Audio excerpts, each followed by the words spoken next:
শ্রীমদ্ ভগবদ্ গীতা দশম অধ্যায়।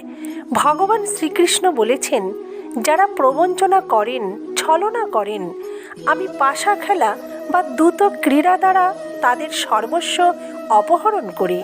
বিশেষ প্রভাব সম্পন্ন যে শক্তির প্রভাবে মানুষের কার্যকারিতা বা আজ্ঞা প্রতিহত হয় না, তাকে তেজ বলে। আমি হলাম সেই তেজ।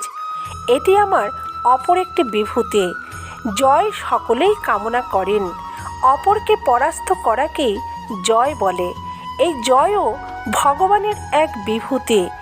উৎসাহী উদ্যোগী পুরুষগণের কর্মের যে উদ্যম, আমি হলাম সেই উদ্যমরূপ বিভূতি। রজগুণ ও তমগুণকে অবদমিত করতে পারলে সত্যগুণ প্রকাশ পায়।